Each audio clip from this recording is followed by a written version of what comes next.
click costs in the legal space, as we know, can be the highest of any industry. How do law firms combat that?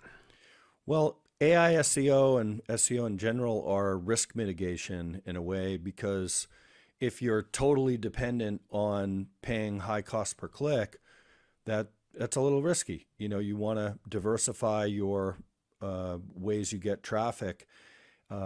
Click costs can be, hundreds of dollars a click. In extreme cases, $1,000 a click. For a mesothelioma lawyer, we paid $600 for the single word mesothelioma.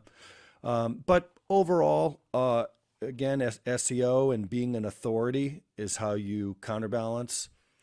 And SEO algorithms and now AI algorithms have evolved so much since the early days when it was very simplistic.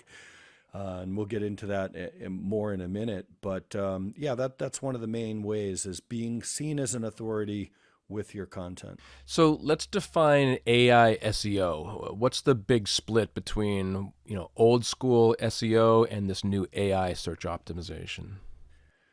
Well, there are a lot of different names for it now from, GEO, generative engine optimization, large language model optimization, AI engine optimization, search everywhere optimization, where you're going not just on Google and, the large language models like ChatGPT, but also YouTube and all the other places.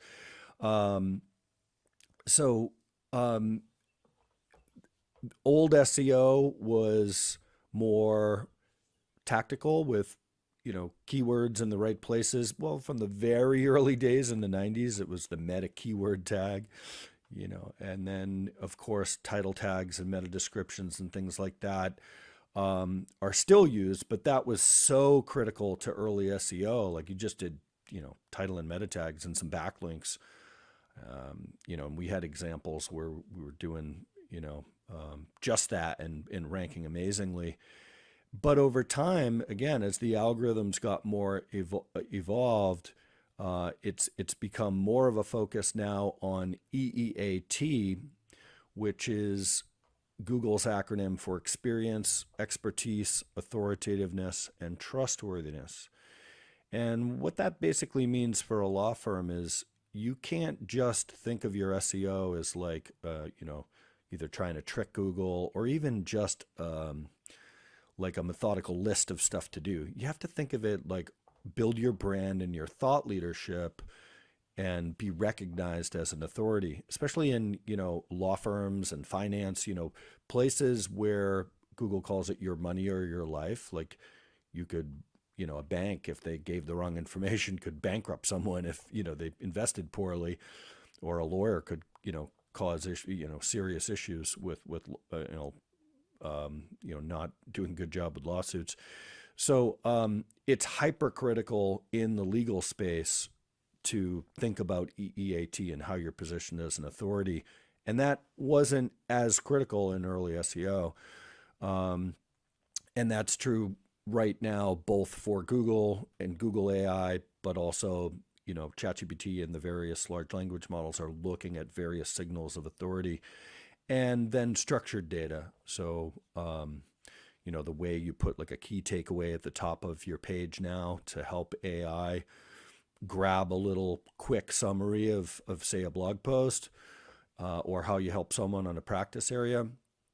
And then even schema markup and various ways to structure your page with headings and things like that. Some of that was part of early SEO, but the emphasis now and some of the kind of requirements to restructure your pages is a big part of the new AI SEO. So we know that clients are everywhere. They're searching not just on Google anymore, but lots of other platforms. What are the top 2 to 3 platforms outside of search where lawyers are maybe totally invisible right now? Well, first, think about the broader context where people have been obsessing, us included, over Google and, almost hanging your whole lawyer marketing hat on it, like SEO in Google. But there are about 13 billion searches a day on Google, but 45 billion a day if you look at the broader internet, including Amazon, Reddit, Quora. So if you're not thinking, hey, let's be a thought leader, as I said, publish a book, put it on Amazon. AI's brain is massive, right? That's kind of one of the key features of AI is it can look into the corpus of human knowledge, and that includes Amazon, Reddit, Quora, TikTok, LinkedIn, all these other places. If I were to give like a big takeaway, I would say at least do YouTube and LinkedIn. I mean, if you're a lawyer, like not doing those to me is short-sighted. I mean, if you want SEO, especially because Google owns YouTube and it's going to rank pages better if you put a video on it and you use schema markup to say that there's a video on the page as well. It's like a nice little benefit. So, optimize on these various channels, YouTube, LinkedIn, as though they're search engines themselves in a way, and you'll get in front of 45 billion people, not just 13 billion. So you're saying that like if a law firm only has their website and they only have, say, a blog on their website, but they're not doing video and they're not in all these other places, they don't look like much of an authority. Yes, and that's not only true to Google, but ChatGPT uses social media and video channels like YouTube and Instagram for discovery. Like they'll find content and people on those places and things like best lists, like best lawyers and, a certain category. So if you find listicles like that, it's good to get on those. But yeah, they're signals of authority and they're kind of required now. Like old SEO, you could get away with like title tag, meta description, heading, keyword driven heading, body copy, bullet points, maybe some FAQs, which are now really good for AI as well. But if you weren't on YouTube, but you got some backlinks, even early SEO, you could just get some crappy ones, and your lawyer ranks would go up if there was good keyword optimization. Those things alone just aren't enough now. Like the old SEO is not. It's not like you wouldn't want to still do those things.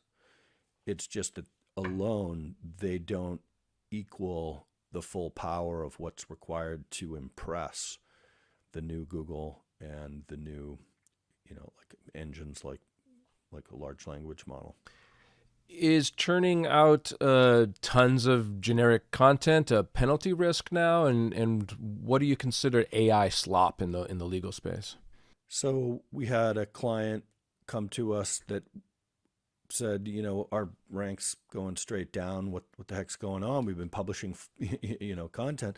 So, well, what exactly have you been doing? Well, our agency is publishing like 40 articles a month, and for some thousands of dollars a month, and I'm like, that's a lot of content.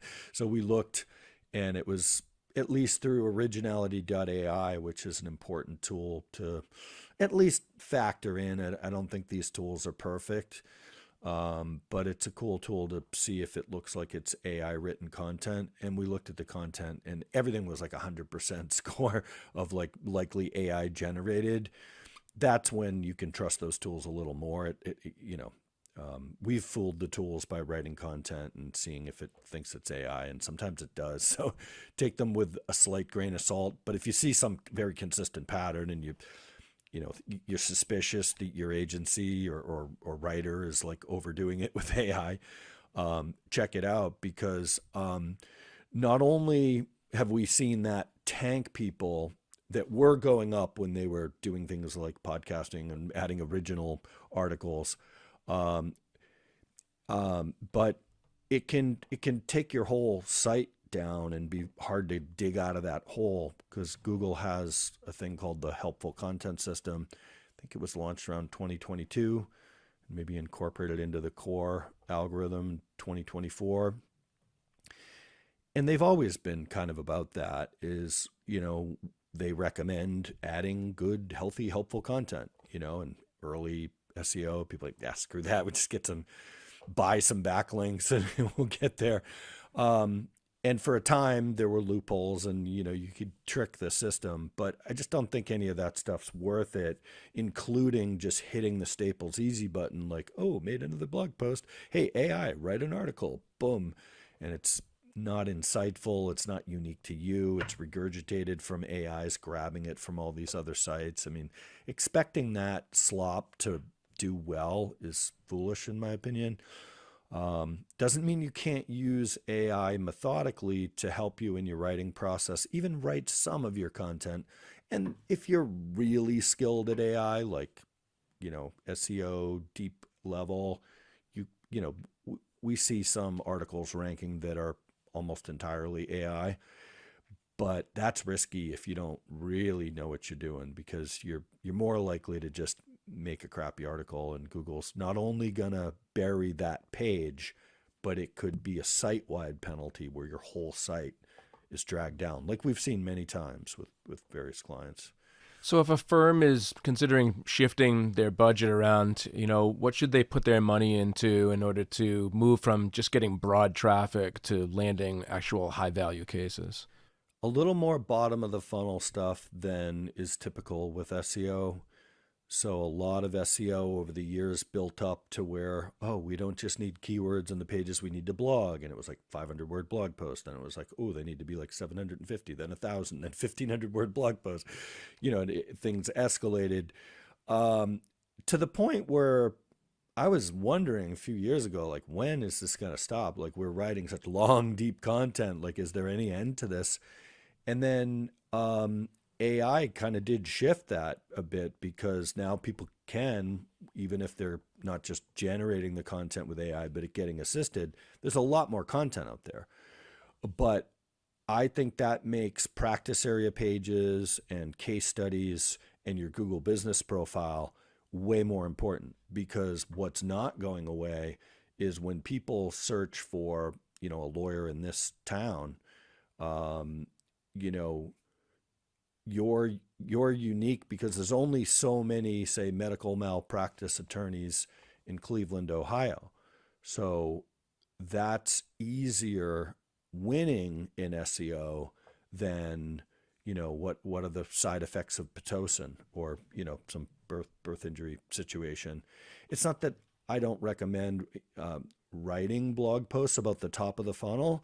It's just that SEO agencies that are just selling you on like doing way too much of that and thinking that that alone is a magic bullet, like it used to be with, fairly well. Like if you blogged every week and other people weren't, it was accelerating SEO for many years. But now I think where there's so much content out there, you got to be really cautious of just overdoing that, just, fluffy blog content.